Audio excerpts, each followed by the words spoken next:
Coronavirus non solo fase 2, Veneto al lavoro per prepararsi alla nuova ondata in autunno, tamponi, gestione del contagio, terapie intensive, le armi. Sulle riaperture Zaia ribadisce gradualità anche prima del 4 maggio, ma deve decidere il governo. Per le imprese trevigiane saldo negativo tra aperture e chiusure nel primo trimestre dell'anno, perse 724 attività, per la Camera di Commercio potrebbe esserci un primo effetto Covid. Il Partito Democratico lancia l'allarme nella casa di riposo di Conegliano, situazione esplosiva, l'ULSS ridimensiona i numeri dei decessi e annuncia che tutti gli ospiti e gli operatori hanno fatto il test. Il racconto di Virginio Maso, ottantenne di Carbonera, che dopo un mese di ospedale e 10 giorni di terapia intensiva è tornato a casa, un incubo, lieto fine.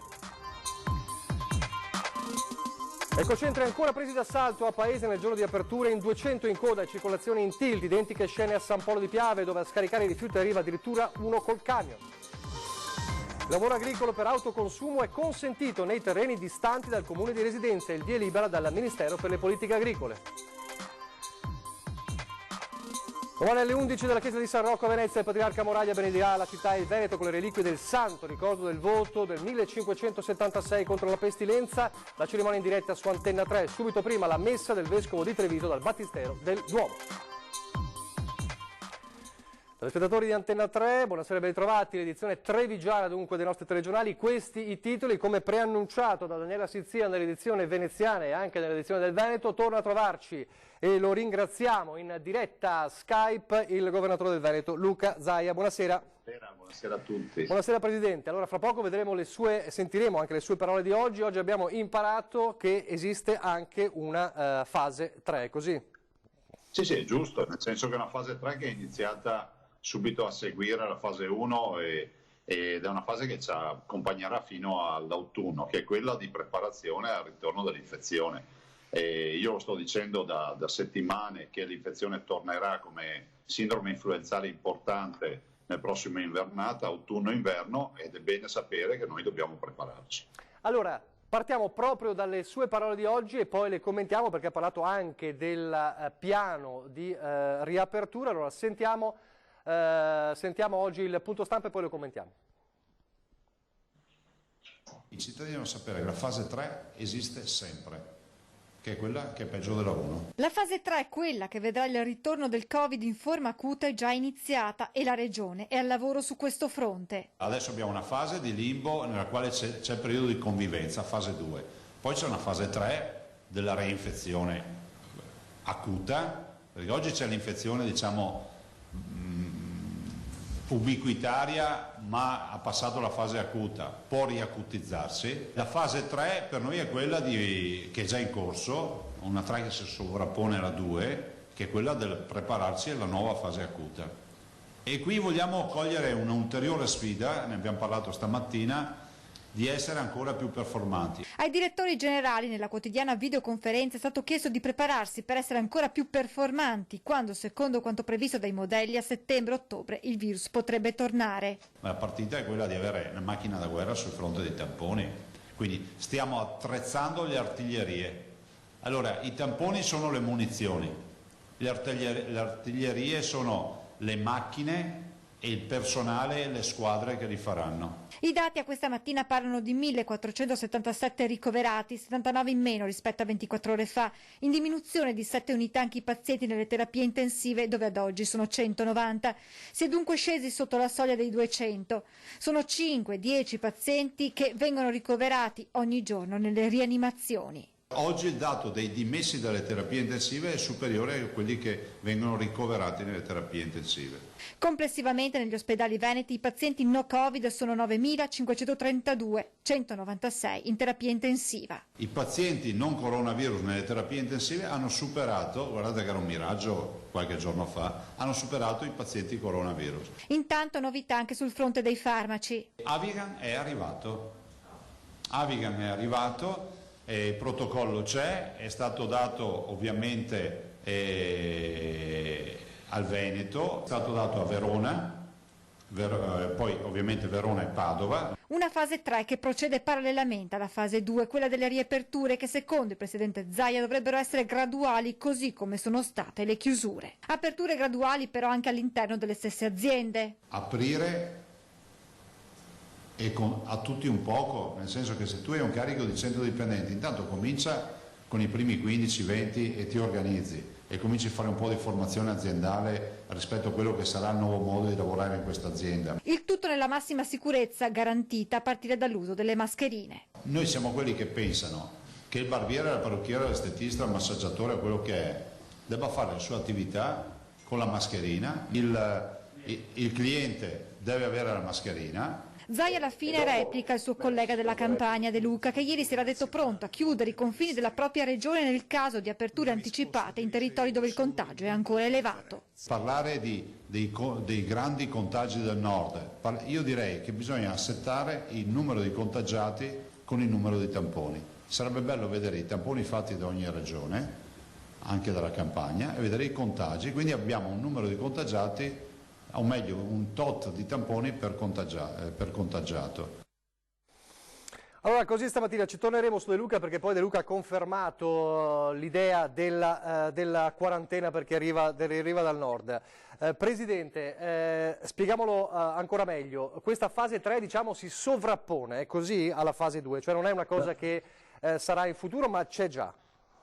C'è già, e noi guardi, l'ho detto anche nell'intervista questa mattina, schieriamo l'artiglieria pesante, nel senso che noi portiamo a settembre, ottobre, quando ci sarà la reinfezione, quando tornerà ad acutizzarsi la vicenda coronavirus, porteremo l'esperienza fatta in questi 2 mesi e nei mesi successivi in maniera tale da essere ancora più performanti nei tamponi, nell'isolamento fiduciario, nelle cure. Immagini solo che in 60 giorni siamo partiti da zero e oggi somministriamo cocktail di farmaci che il primo giorno non avevamo in uso comune, che so, l'antimalarico piuttosto che il farmaco contro l'artrite reumatoide o altri farmaci. Pensi al fatto che siamo partiti da una polmonite interstiziale come causa di mortalità e di aggravamento, e siamo giunti al fatto che invece il tema delle trombosi all'interno dei polmoni è la vera sfida, quindi si usano degli anticoagulanti perché non si formino i trombi.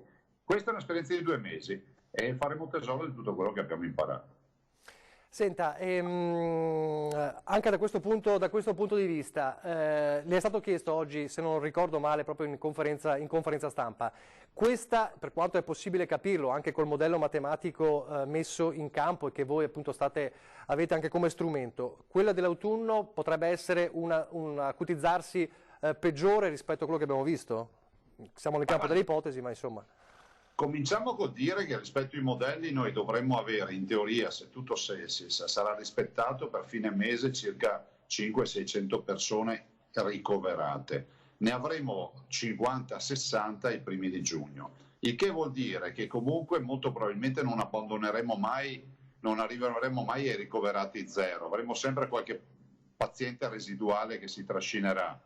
Ovvio che ci aspettiamo una reinfezione importante data dalle condizioni ambientali, il freddo, il fatto che arrivano le malattie respiratorie, il fatto che ci sono persone con salute cagionevole che peggiora durante la fase invernale, e poi non dimentichiamoci che il freddo è un grande limite, perché non arieggiamo le case, non si arieggiano gli ambienti chiusi perché fuori fa freddo, e quindi noi lo sappiamo che il virus resta in sospensione nell'aria e questo può essere inalato, e in estate con il caldo si arieggia molto di più gli ambienti e questo ci aiuta molto. Per settembre la partita delle imprese come la vede per quando ci sarà l'autunno e questa nuova diciamo, riacutizzarsi? Guardi, io la vedo come quello che sta accadendo in giro per il mondo, dove qualcuno ha subito l'infezione prima di noi. Penso alla città di Wuhan in Cina, penso alla provincia di Hubei in Cina, penso alla Corea.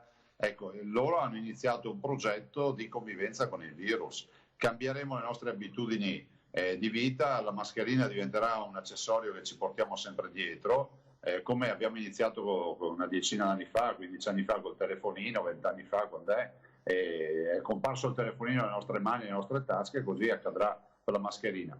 Sarà un'azione di accompagnamento, di convivenza, non bisogna passare la guardia perché questo è un virus temibile, basta guardare la mortalità, abbiamo passato i 1000 morti in Veneto, ma soprattutto diciamolo che poi alla fine si tornerà più liberi di prima, nel senso che poi finirà questa partita, non è che vivremo tutta la vita con le mascherine. Questione riapertura, la mia gancio a questo, il progetto l'avete illustrato sostanzialmente ieri, chiaramente è tutto poi subordinato a quello che deciderà il governo, chiaramente è bene ribadirlo questo perché tante domande che ci arrivano, ma perché il Presidente Zaia può far riaprire questo e quello, ricordiamolo. Ma sì, però è anche positivo perché la voglia di autonomia dei Veneti, i miei colleghi di Trento e Bolzano fanno delle ordinanze che io non posso fare. Lunedì mattina il collega Arnold Compaccia, che è il presidente della provincia autonoma di Bolzano, apre i cantieri e noi non lo possiamo fare e mi rattrista questo perché noi abbiamo un ordinamento che ci impone che ci sia prima il governo che decide alcune cose. Quando avremo l'autonomia, questa è una dimostrazione, alcune cose le possiamo fare direttamente noi. Io spero che si apra, guardi, mentre sto parlando è in corso ovviamente l'incontro in Consiglio dei Ministri, al quale partecipa la nostra cabina di regia, quindi 3 presidenti che rappresentano tutti i presidenti. Noi oggi alle 4 del pomeriggio abbiamo fatto la nostra conferenza come presidenti, io ho portato il pensiero di chi vuole che si riapra, magari con gradualità, anche da subito, senza aspettare il 4 di maggio, ovviamente nel rispetto delle indicazioni del mondo scientifico. Qui non c'è nessuno irresponsabile e non vorrei neanche trovarmi quelli che giocano bene la schedina il lunedì mattina. Cioè, oggi io dico, sì, secondo me si può aprire, poi ci sarà una fase di ricaduta, è probabile, ma questa prescinde da un sacco di valutazioni che si possono fare. Oggi dico che la tendenza da 12 giorni è quella del picco verso il basso delle infezioni.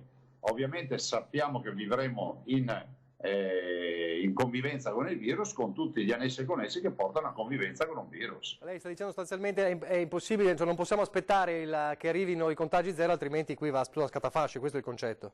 Ma guardi che se pensiamo ai contagi zero o al fatto di avere un virus innocuo, quantomeno dovremmo avere come obiettivo il vaccino. Il vaccino ci dicono forse primavera 2021, il che non possiamo tenere tutto chiuso fino a primavera, ma neanche i cittadini possono stare in quarantena per anni. Allora la verità è che, come è accaduto a Wuhan, insomma, che è la madre di tutte le battaglie per il virus, Wuhan è aperta. Wuhan e molte altre città europee e stati europei hanno deciso di fare questa scelta, dove comunque il virus c'è. Ovviamente la nostra scelta della quarantena è stata vincente perché abbiamo arginato di molto le mortalità.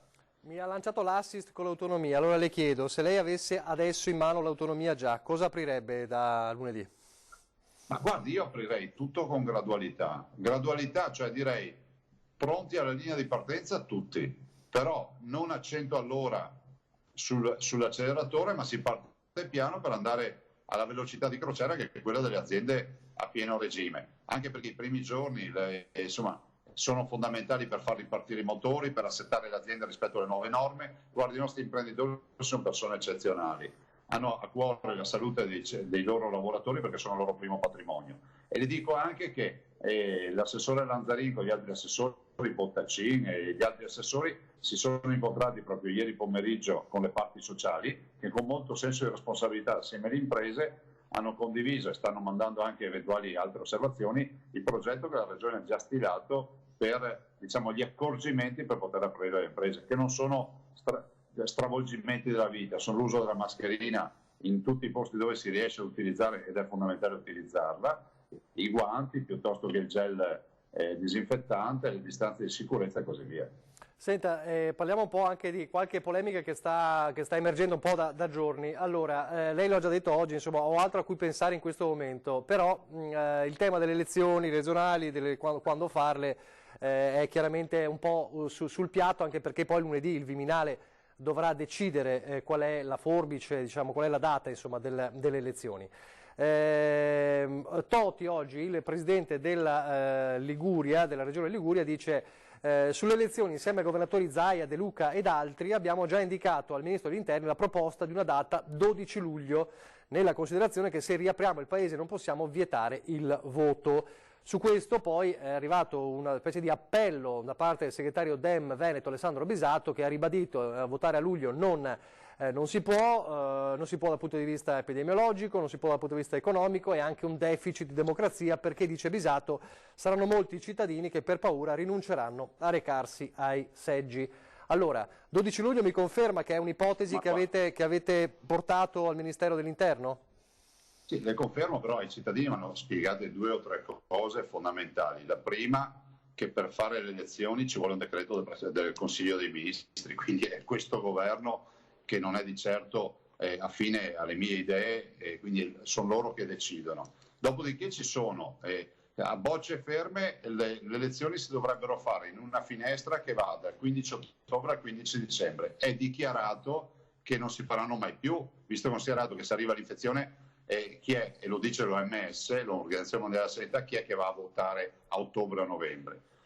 Altro aspetto, spiegato ai cittadini, scadono comuni e le 6 regioni italiane, tra le quali il Veneto, a fine maggio, il 30 maggio. Vuol dire che dal 30 maggio, secondo norma, bisognerebbe convocare i comizi e andare a votare, come accade sempre. C'è qualcuno che vorrebbe la proroga fino a settembre-ottobre, perché è questo che si dice. Primo problema, i governatori, se hanno un'infezione in arrivo, devono avere i pieni poteri, perché i governatori governano la sanità e il governo ha capito questo aspetto. Secondo aspetto, lo dico anche, è la cosa più bella andare a votare, nel senso parlo contro i miei interessi, no? Io scado a fine maggio e andare a votare. Quindi le linee di pensiero sono due, la mia, quella degli altri governatori, che vengano eletti subito i nuovi governatori. L'altra linea di pensiero che si proroghi di 6 mesi, governatori, consiglieri regionali e quant'altro, ovvero si paghino gli stipendi in proroga in attesa che poi un giorno si voterà. Penso che sia più logico, scusi, ma se si apre tutto il 4 di maggio, 4 giugno, 4 luglio e si arriva al 12, penso che è difficile giustificare ai cittadini che non si va a votare e si va a votare dopo 6 mesi. Credo che sia anche un problema di campagna elettorale, forse anche quello, cioè è difficile poi fare campagna elettorale con distanziamenti, con le mascherine, può essere anche quello il timore? Ma scusi, ma secondo lei, visto considerato che propongo andare a settembre, metà settembre sembra aver capito, vuol dire che la campagna elettorale è molto più, diciamo, coinvolgente ad agosto? Cioè, a chi la vogliamo raccontare? Senta una cosa, altra polemica, e questo riguarda le case di riposo, sempre il PD. Allora ci sono 2 deputati veneti del PD, ovvero Diego Zardini e Alessia Rotta, che dicono il Ministero della Salute commissari la Regione del Veneto per la gestione delle case di riposo. È un'emergenza nell'emergenza per la presenza di focolai di coronavirus e di decessi che continuano nelle case di riposo. Commissariare la Regione. Ma è interessante questa visione, eh? Guardi, le case di riposo stanno vivendo alcune delle autentiche tragedie. Vorrebbe dire che commissariamo la regione per dove ci sono dei casi e dove non ci sono casi zero non commissariamo la regione, ma la regione, voglio ricordare, che non gestisce le case di riposo, forse qualcuno ancora non l'ha capito. Noi abbiamo un ottimo rapporto con le gestioni delle case di riposo, abbiamo la sorveglianza sanitaria nel momento in cui c'è stata l'emergenza, si sono trovati senza i dispositivi, senza le mascherine. Abbiamo provveduto nel momento in cui siamo riusciti a trovare le mascherine anche per loro, però vorrei che fosse chiaro che l'emergenza coronavirus non ha bisogno di esponenti politici che vengano qui ogni giorno a sparare, di commissariare quello, di fare altro. Io dico sempre a tutti, avete coscienza del fatto, e lo dico soprattutto alle istituzioni, no? Ai parlamentari, avete coscienza del fatto che ci sia qualcosa che non è stato gestito bene? Invece di fare i comunicati stampa, andate in procura e fate una denuncia, perché il Tribunale è l'unica sede che chiarisce l'idea a tutti. Poi noi diciamo male non fare, paura non avere. Penso che sia chiaro e specchiato il nostro comportamento. Insomma, tutto il mondo si riferisce al Veneto come modello e c'è qualcuno in casa che dice che bisogna commissariare. Mi perdoni, io non faccio mai polemica, ma me lo lasci dire. C'è stato tra le 2 persone che ha citato prima, uno dei 2 parlamentari diceva che le Olimpiadi erano un bluff per prendere in giro i veneti, poi ci hanno dato le Olimpiadi, questo è il biglietto da visita. Senta una cosa, lei è tornato anche oggi, l'abbiamo fatto vedere nel telegiornale del Veneto e anche di Venezia, sulla quella polemica virale, insomma, sui social della mascherina, la vogliamo un attimo sintetizzare? Ma guardi, la mascherina è certificata, non le abbiamo pagate, ce le hanno donate, Grafica Veneta, sostenuta anche da alcuni imprenditori in alcuni casi, 10 milioni le abbiamo distribuite. Vorrei ricordare che abbiamo distribuite quando le mascherine non si trovavano sul mercato, neanche per la sanità. 10 milioni dalla protezione civile, dagli alpini distribuite, hanno tutte le certificazioni, formano una barriera microbica antimicrobi, diciamo, per il 98%. La mascherina, quei video lì non servono a nulla, lo ha spiegato bene e lo ha spiegato i tecnici, perché davanti alla mascherina tu non devi soffiare e quindi dai una velocità che so di 100 km all'ora, perché soffiando forte l'aria, ma la mascherina serve per trattenere e filtrare la respirazione, il droplet, serve a quello. Infatti girano anche video che c'è chi spegne l'accendino, la fiamma con la mascherina chirurgica. Allora andiamo negli ospedali, togliamo tutte le mascherine chirurgiche. Ma dai, c'è bisogno anche essere seri. Sa cosa ha prodotto quel video lì? Che molti giustamente si sono angosciati, hanno cominciato a telefonare e abbiamo avuto un problema in più da gestire. Senta, voglio specificare una cosa, perché io non lo sapevo. Il signore che si vede col camice bianco, già il fatto di mettersi il camice, insomma, vuoi far passare l'idea, non è un medico, non è un farmacista, è un erborista. Non ho nulla contro gli erboristi, ma siccome tutti sono convinti che sia un medico che parla, non è un medico che parla, a meno che non sia laureato in medicina e fa l'erborista, ma questo non glielo so dire. Senta una cosa, il 21, cioè ormai fra pochi giorni saranno 2 mesi dall'inizio di questo che è diventato un incubo un po' per tutti. In questi 2 mesi la cosa che l'ha preoccupata di più? Ma guardi, la salute dei veneti, la salute dei nonni, visto e considerato che la vera sfida noi l'abbiabbiamo combattuta, consideri che l'età media dei morti è di 82 anni, per cui la vera sfida è stata quella.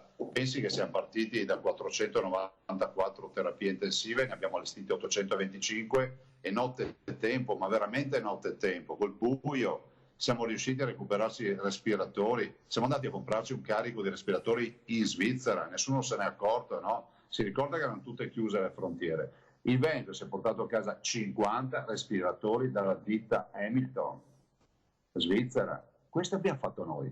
Oggi il Veneto ha un potenziale di 1000 posti di terapia intensiva. Guardi che nelle regioni in giro c'erano persone che rischiavano di morire o sono morte perché non c'era più un tubo e un respiratore da applicare. E noi abbiamo scongiurato quello che per me sarebbe stato un trauma per tutta la vita, pensare di non avere un posto in terapia intensiva. Quante volte ve l'ho detto? La sfida è far trovare un letto a disposizione per ogni ammalato. Guardi, questa è stata una grande sfida e ci vuole rispetto per i nostri medici, gli infermieri e gli OS. Altro che commissariare, bisogna andarli a ringraziare per il lavoro che hanno fatto. E adesso invece, guardando al futuro, cosa la preoccupa?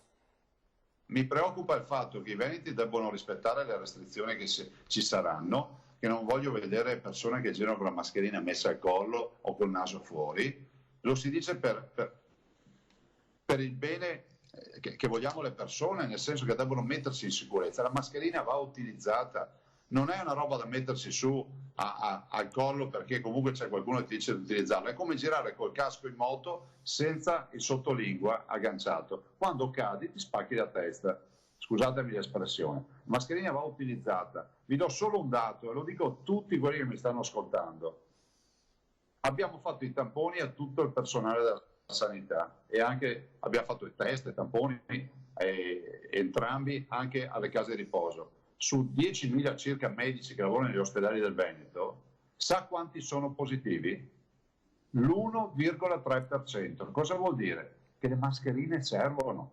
E stiamo parlando di persone al fronte che hanno lavorato con pazienti Covid, coronavirus, nelle terapie intensive, nelle malattie infettive, nelle semi-intensive. Il che vuol dire che se i medici si sono infettati per l'1,3%, noi cittadini ci infetteremo ancora di meno utilizzando la mascherina, perché non frequentiamo reparti di malattie infettive. Per questo voglio farvi capire di utilizzare la mascherina. È l'unico sacrificio che dobbiamo fare, in attesa che se ne vada fuori dalle balle questo virus.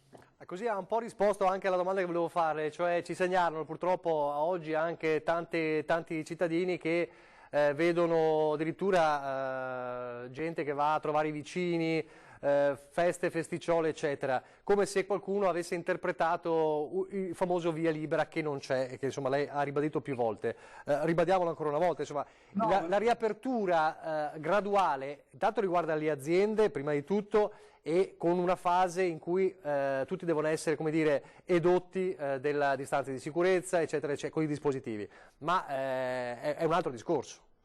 È un altro discorso, non c'è nessuna autorizzazione ad andare a far festa con i vicini, a prepararsi i picnic del 25 aprile con gli amici, con i parenti, con i vicini, nulla di tutto questo. Le uscite bisogna farle individuali, se si esce di casa, e con la mascherina.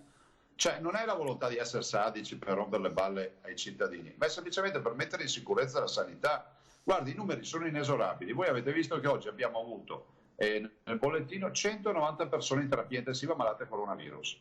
Ecco, se quel numero cresce o mi crescono i ricoverati, sono i due numeri importanti, i ricoverati prima e dopo le terapie intensive che arrivano di conseguenza, vuol dire che qualcosa non è andato per il verso giusto. E cosa può essere? Che non abbiamo rispettato le regole, perché se uno gira con la mascherina e rispetta le regole non si infetta. Le faccio l'ultima domanda e poi la lascio. Prego. Lei ha già fatto questo appello, cos'altro si sente di dire ai veneti quanto devono tenere duro? I veneti sono persone eccezionali, siamo persone eccezionali, insomma da noi si dice mai molar, no? Mai molare. Io penso che viene fuori una genetica di questo popolo. Guardate che se abbiamo questi risultati e il mondo intero dice che la gestione del coronavirus è stata eccezionale in Veneto, considerate che stiamo parlando di una bestia cattivissima che ammazza, non stiamo parlando di un virus qualsiasi, li vedete i dati. A oggi New York ha fatto 600 morti in una giornata solo, si fanno le fosse comuni negli Stati Uniti, le fosse comuni, con l'escavatore si scava e si mettono le bare. Bene capirsi cosa sta accadendo in giro per il mondo. Si sono portate le navi attraccate a New York per allestire ospedali all'interno delle navi. Allora, abbiamo gestito bene. Penso che parte, sicuramente grande merito va ai medici, agli infermieri, a tutti coloro che lavorano in ospedale. Però una parte del merito va anche ai veneti, che si sono chiusi in casa, ai ragazzi che si sono sacrificati, a chi ha rispettato le regole, e perché questo lavoro di squadra continui bisogna rispettare le regole. L'ultimissima, veramente l'ultima, proprio perché ha detto, insomma, è un po' all'occhio di tutti, no? La gestione del Veneto, che è stata più volte lodata anche a livello nazionale, lei ha ricevuto lodi insomma un po' dappertutto. Si torna inevitabilmente a parlare, Luca Zaia è una risorsa anche a livello nazionale, quindi le sirene, diciamo, di un ruolo di Luca Zaia al di là del Veneto. So già qual è la sua risposta, ma guardi, le rispondo una frase, mi viene in mente una frase, che è meglio essere comandante di una scialuppa che mozza in una nave, nel senso che io mi sono preso un impegno con i veneti e finché sta rogna del coronavirus e gli altri problemi che ci sono non sono risolti, è giusto essere rispettosi degli impegni che ci siamo presi. E peraltro io lo posso dire guardando nelle palle degli occhi della gente, perché io voglio ricordare che ho lasciato il ministero per venire a governare questa regione. Io ero ministro dell'agricoltura, non so quanti, nella storia penso che siano pochi quelli che hanno lasciato il ministero per andare a governare la propria regione. Lo faccio per amore di questa terra, per l'amore per i veneti, e i veneti hanno visto in questi anni come mi muovo, che pregi ho, che difetti ho, e sono così, punto e basta, piaccia o non piaccia, questo è quello che passa ovviamente il convento, come si dice, no? Va bene, ok, grazie allora, grazie Presidente del Veneto, grazie, ci vedremo domani ovviamente. Grazie per il bel lavoro che state facendo, perché è encomiabile il lavoro che state facendo come in televisione, perché noi non abbiamo i mezzi per informare così bene i cittadini, e quindi grazie veramente di cuore. Grazie, ci rivedremo ovviamente domani poi in diretta alle 12:30 come sempre dal punto stampa dell'unità di crisi. Tutti i giorni. Grazie allora Presidente del Veneto, buona serata. Allora continuiamo con il nostro telegiornale, ovviamente l'intervista al governatore Zaia allunga un po' i tempi del telegiornale, adesso ovviamente ci sono tutti i nostri servizi. Partiamo da un dato importante che fa riferimento alla questione dell'economia. I dati della Camera di Commercio per il primo trimestre delle imprese della provincia, fortemente negativo il saldo tra natalità e mortalità delle imprese in provincia di Treviso nel primo trimestre del 2020. I dati della Camera di Commercio fanno registrare un meno 724 imprese nei primi 3 mesi dell'anno, dato che si presenta insolitamente più pronunciato di quello registrato negli ultimi anni. Bisogna risalire al trimestre 2013, primo trimestre 2013, per trovare un saldo negativo di intensità superiore nel pieno della crisi del debito, secondo la Camera di Commercio, con il Presidente Mario Pozza che commenta: il problema c'era già prima dell'emergenza Covid-19 e il post-crisi sarà anche più tragico. Stiamo perdendo, l'appello di Pozza, tempo prezioso, mettiamo subito in campo le risorse che creano rete e voglia e fiducia di fare impresa. Rendiamo tutto meno burocratico, questo è l'appello, aiutiamo le imprese ad essere competitive. Adesso Andiamo a parlare della polemica su Casa Fenzi a Conegliano, partendo, quindi torniamo al tema delle case di riposo. Sotto i riflettori la situazione di Casa Fenzi a Conegliano, ed il Partito Democratico Cittadino lancia l'allarme. Già 25 decessi per il Covid, secondo il consigliere Alessandro Bortoluzzi, che chiede un intervento urgente nella struttura. Ora sentiamo prima le parole di Bortoluzzi e poi sentiremo anche l'ULSS. Prima le parole di Bortoluzzi.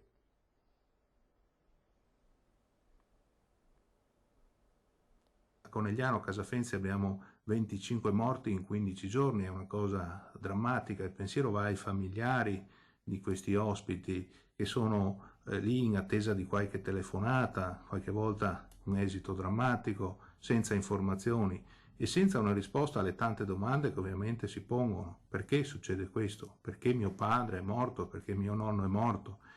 Noi non possiamo lasciare i familiari con questi dubbi laceranti. Quindi più trasparenza, più comunicazione. Queste situazioni sono emerse a distanza di molte settimane, dopo varie insistenze. Questo non deve accadere più.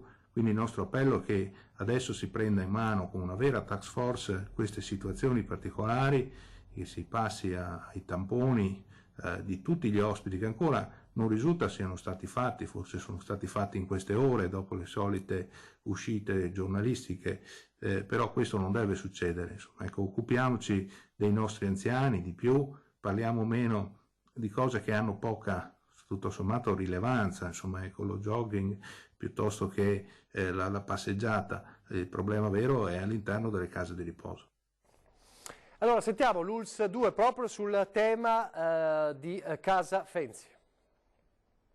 I decessi che a noi risultano, collegati al Covid, sono 3 in struttura, 3 persone anziane in struttura, di cui una delle quali era anche un terminale, e 4 persone in ospedale. Questi sono i decessi che noi conosciamo. Dopo, se qualche altra forza politica ha qualche altri numeri, ecco, non sono numeri che appartengono a noi. Non 25, ma 7, secondo l'ULSS 2, i decessi da Covid tra gli ospiti di Casa Fenzi, dove il direttore generale conferma che sono stati eseguiti i test su tutti gli anziani e gli operatori, così come sono stati divisi i positivi dai negativi. C'è stato un isolamento nell'ala ovest da parte di tutti i pazienti che sono risultati positivi, e nell'ala est sono ovviamente stati messi i pazienti negativi. Gli ospiti sono all'oggi 184, per cui sono 100 positivi e 84 negativi. Gli operatori sono 160, 36 positivi e 124 negativi.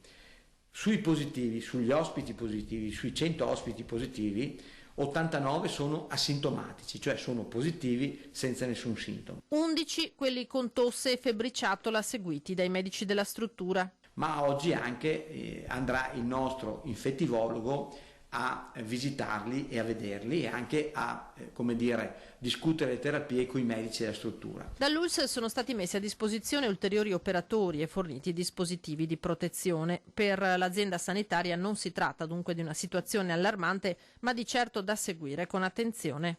Noi teniamo a dire che la situazione è sotto controllo. Massima disponibilità se c'è qualche persona da portare all'interno in struttura, cioè in ospedale. Massima collaborazione, quello che noi dovevamo fare come ULSS è stato fatto e continueremo ovviamente a farlo. Nel frattempo al Cesana Malanotti, conclusi i test sui pazienti operatori, effettuata anche una valutazione infettivologica specialistica sugli ospiti positivi. Tutti gli ospiti e gli operatori del Cesana Malanotti sono stati testati, informa l'ULSS, dalla task force che segue le RSA, con i seguenti risultati: ospiti su un totale di 151 sottoposti al tampone, 73 sono risultati Covid negativi, 78 sono risultati positivi, 63 dei quali asintomatici. Tra gli operatori, su un totale di 168 persone sottoposte a tampone, 134 risultati negativi, 34 risultati positivi. Decessi di pazienti con Covid evidenziati nella struttura risultano ad oggi 11. Questo per quanto riguarda il Cesana Malanotti. E adesso invece anche uno sguardo su chi è riuscito a sconfiggere questo terribile incubo del virus, come Virginio Maso, pensionato di Vascon di Carbonera, tornato a casa dopo 35 giorni tra reparto e terapia intensiva, e la svolta quando ha firmato per una nuova cura a proposito di sperimentazione di farmaci. Sentite. Sai quando mi sono sentito un po' triste? Quando il medico è venuto là e mi ha detto: guarda, abbiamo bisogno del tuo consenso per cambiare il medicinale, perché quella terapia che abbiamo fatto finora non ha servito a tanto.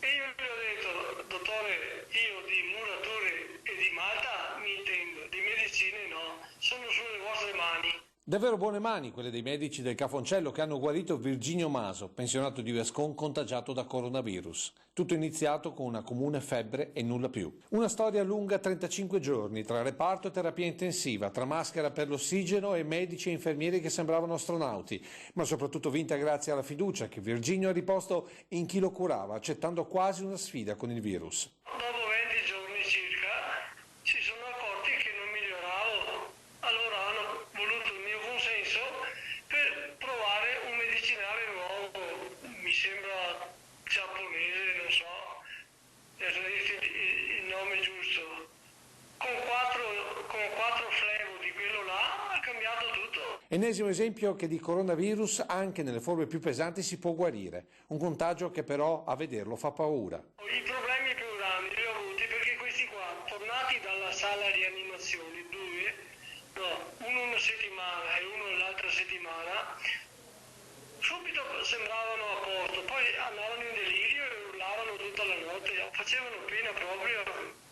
Io dovevo fare il guardiano perché uno una sera ha saltato il letto, è cascato, si è pestato la testa. Perché è difficile tenerli, quando vanno in delirio, gridano, chiamano. E cosa pensava mentre era là? Di tutto fuori, al massimo dicevo, io sono partito così, la mia vita l'ho fatta, male che vado a trovare la bambina che non c'è più, quella mia figlia che è morta in incidente, sì, sono stato pacifico tutto quanto, no, la famiglia, i figli sono allevati, la moglie è a posto, sono tutti a posto, se va bene, altrimenti pazienza, non mi sono mai demoralizzato io. Oggi Virginio è in quarantena, isolato in parte della sua casa, ma non gli importa. E ci ha voluto raccontare la sua vicenda per dare una speranza, soprattutto a chi è ancora dentro al tunnel della malattia.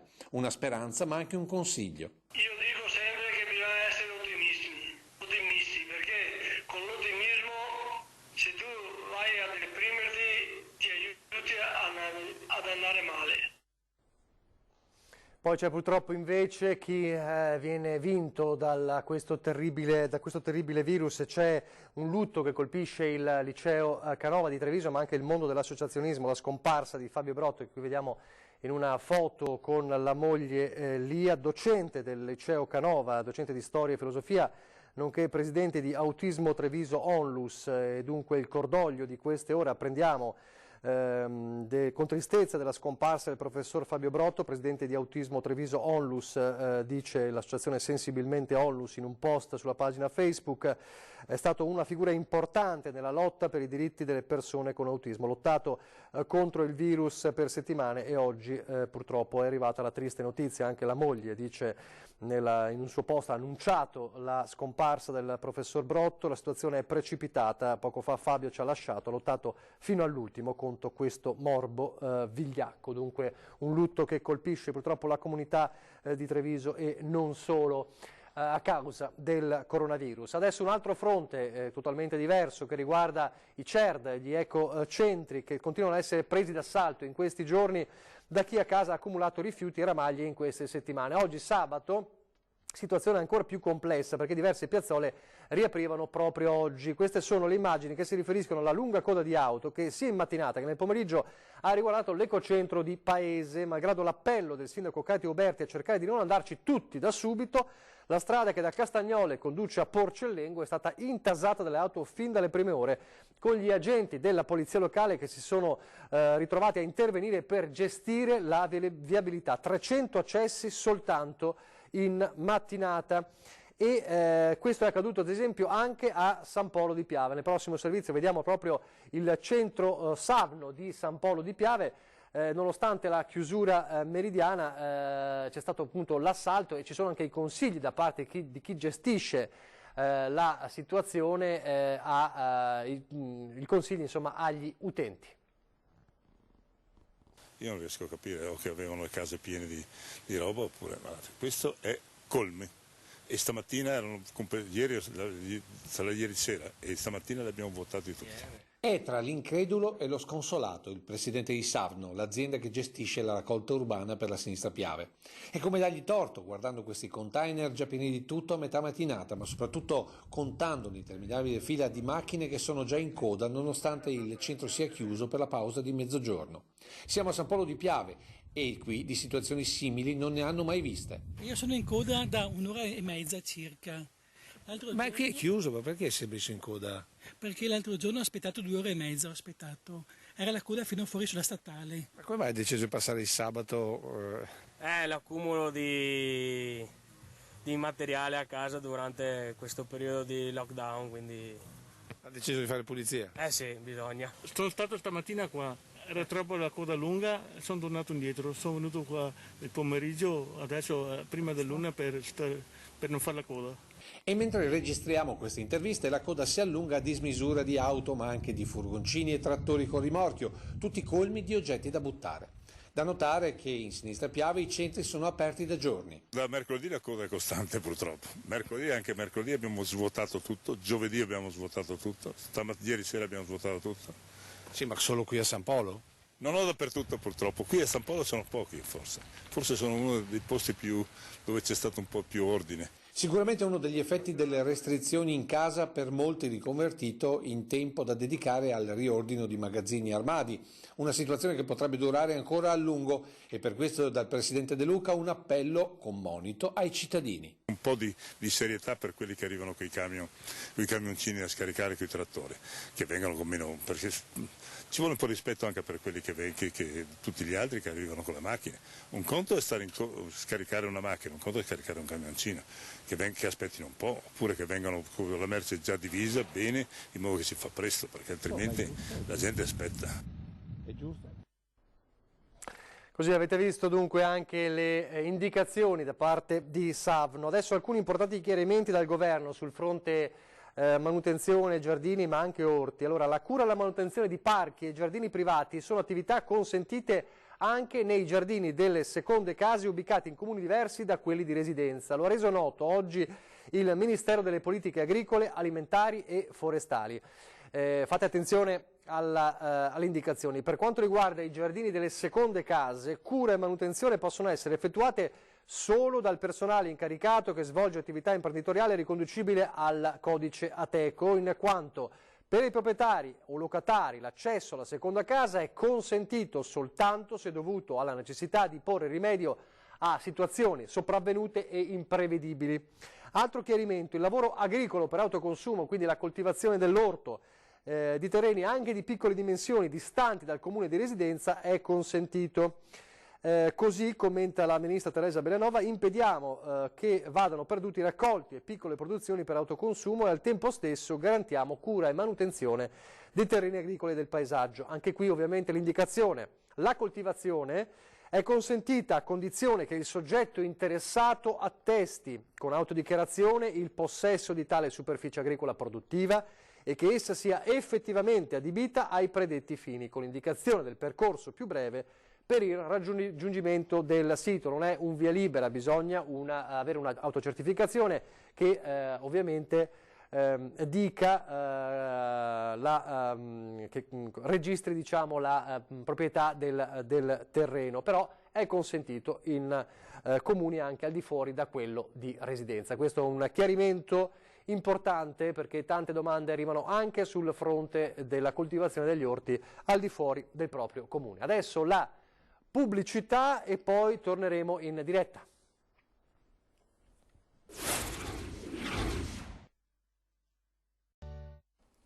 Rieccoci in diretta, dunque è giunto il tempo di conoscere le notizie dalla provincia di Belluno.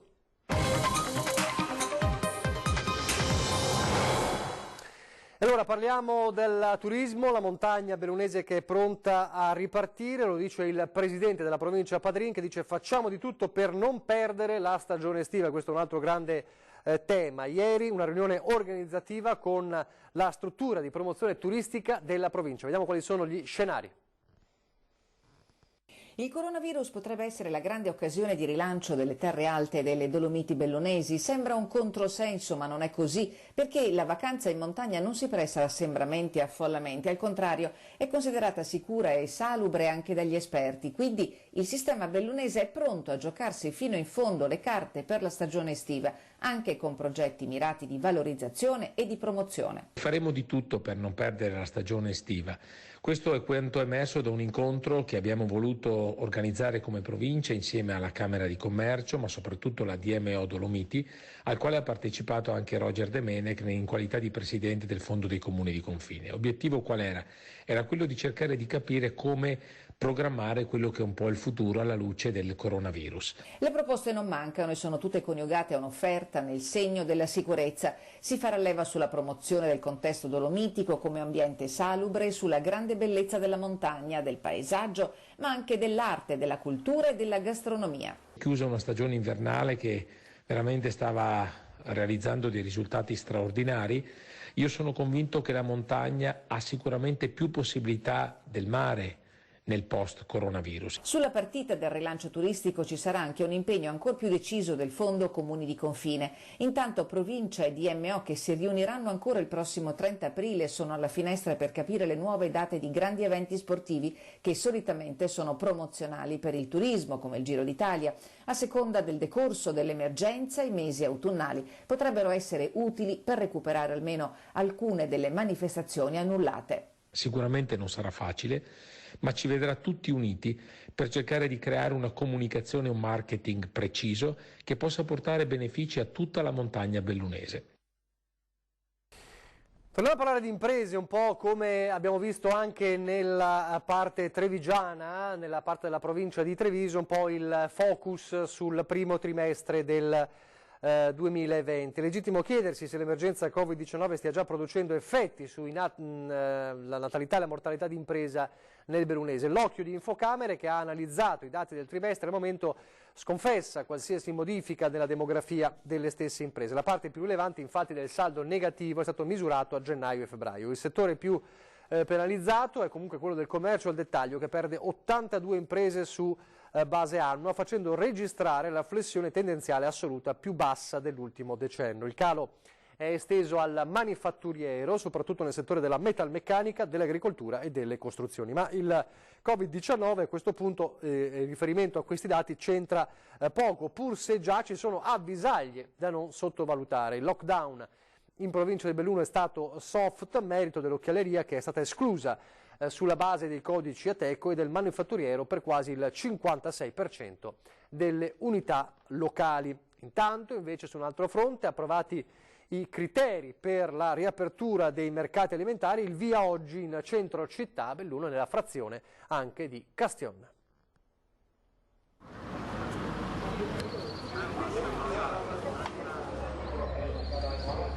Tutti rigorosamente in fila con mascherina e guanti. Fare la spesa in tempo di emergenza coronavirus non è certamente agevole, ma ci si adatta con pazienza. Ieri il Comune di Belluno ha dato il via libera alle nuove regole per i mercati giornalieri e settimanali, limitatamente alla vendita di generi alimentari, per lo più formaggio e ortofrutta, di Piazza Duomo e Piazza delle Erbe nel centro storico della città, e Pian delle Feste a Castion, che è tornato in attività questa mattina, anche se in forma ridotta. Le regole seguono le disposizioni nazionali e regionali per il contrasto alla diffusione dell'epidemia da Covid-19, che devono essere rispettati per lo svolgimento delle attività sotto l'occhio attento e vigile degli uomini del comando della Polizia Locale di Belluno. Le modalità? I posteggi devono essere distanziati di almeno 20 metri l'uno dall'altro, perimetrati con transenne, nastro segnaletico, e avere un chiaro percorso di accesso distinto dal percorso di uscita. I titolari delle attività dovranno evitare che si formino assembramenti di clienti in attesa e anche verificare che venga rispettata la distanza sociale di almeno 2 metri. Clienti addetti alla vendita devono usare guanti e mascherine o altri dispositivi che garantiscano la copertura di naso e bocca. Se il cliente ne fosse sprovvisto, i dispositivi dovranno essere messi a disposizione dal venditore.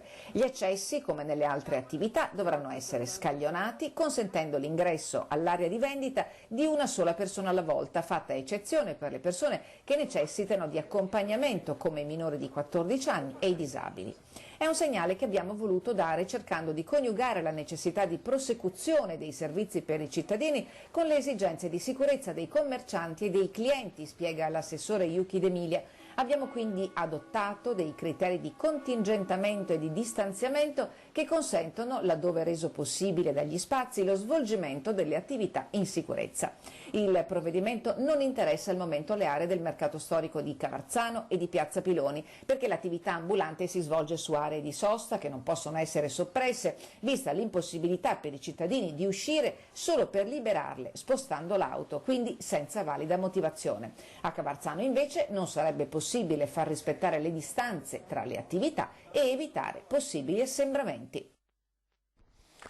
Allora, domani giornata importante, come sempre ci ritroveremo con l'edizione straordinaria e poi con il telegiornale di Treviso, ma c'è anche l'appuntamento con le celebrazioni liturgiche. Andiamo in ordine cronologico. Dalle 9:30 Antena 3 trasmetterà la Santa Messa officiata dal Vescovo di Treviso, Monsignor Michele Tomasi, la celebrazione in diretta dal Battistero del Duomo, l'edificio religioso più antico della città, un luogo di culto e di storia che forse pochi conoscono. Celebrazione che, come le precedenti del Duomo, avrà anche l'ausilio della lingua dei segni. Poi alle 11, nuovo collegamento dopo la fine della messa dal Battistero del Duomo di Treviso. Ci collegheremo qui in studio e intorno alle 10:15 vi accompagneremo, intanto con gli ultimi aggiornamenti evidentemente dell'emergenza coronavirus, ma vi accompagneremo poi all'altra liturgia alle 11, nuovo collegamento questa volta dalla chiesa di San Rocco a Venezia per la Santa Messa presieduta dal Patriarca di Venezia Monsignor Francesco Moraglia, che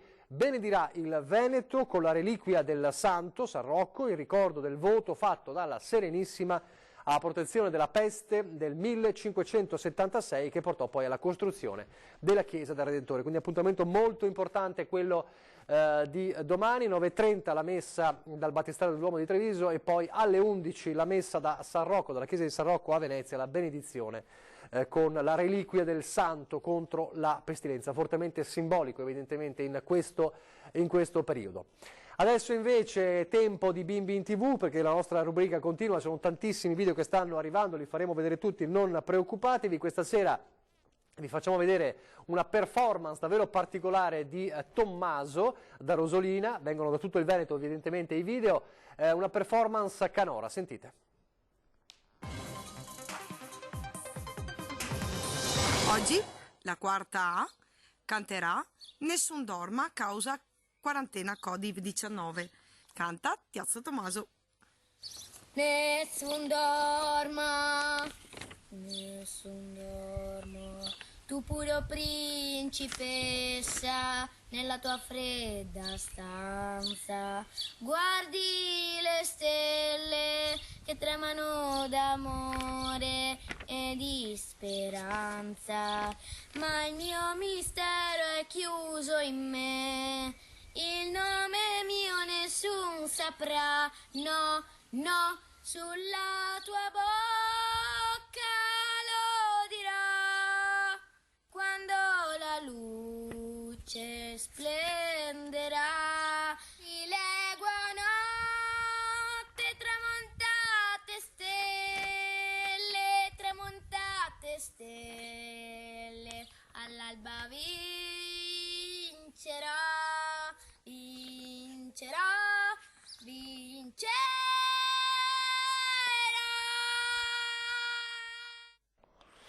Bravo Tommaso, allora continuate a mandarci i vostri video Bimbi in TV, allora come sempre vi chiediamo di mandarci i video al 351 175 5340, brevi video, ricordatevi non foto, possibilmente in orizzontale, da registrare in orizzontale, ricordatevi anche di mettere il vostro nome e da dove venite, quindi noi ve lo faremo vedere, lo proporremo nei nostri telegiornali. Siamo davvero in chiusura, vi lascio allora al meteo, subito dopo l'edizione straordinaria con Daniela Assizia per gli ultimi aggiornamenti dall'emergenza coronavirus.